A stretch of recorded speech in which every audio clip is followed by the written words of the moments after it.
TV 32.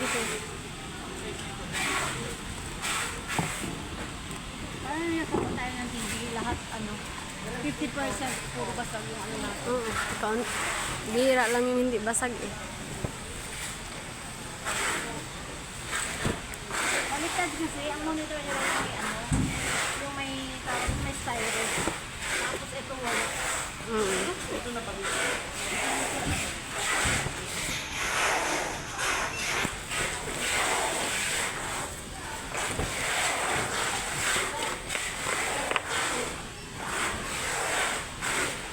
Katampuan.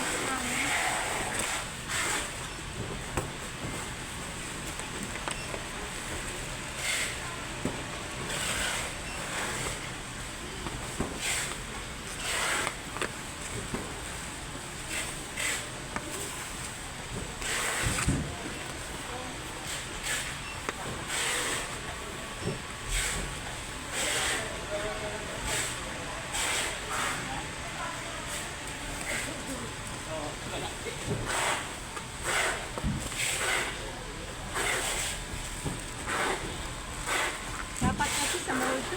Ito mga TV na to. Kasi rugi ka dito sa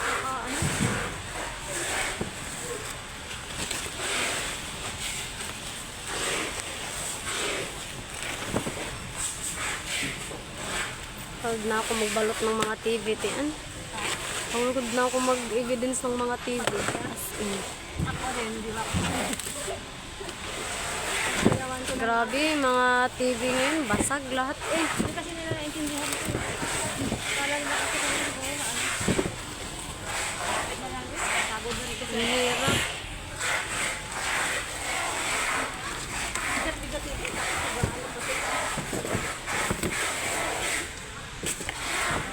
Kainis ako, napapagod ako pag bilis.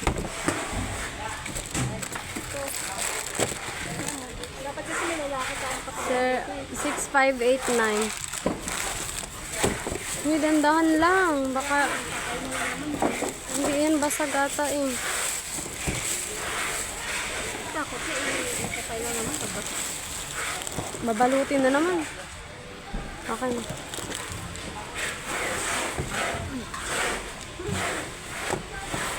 Basag. Huh?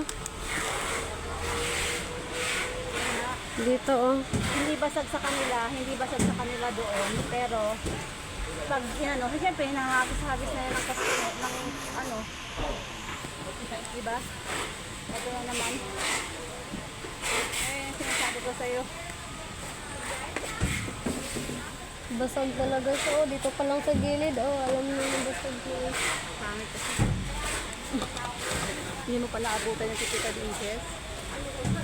Meron. Dati blue black lang yata. Pero tanong mo kay Kati. Si Kati ang nag-aawat ng mga Oo.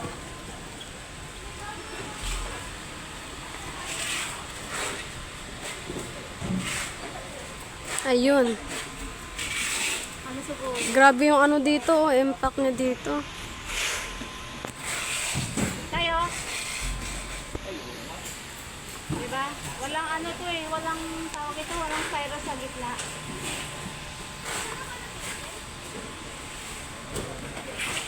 Wala na yan, tao na yan. Basag yan.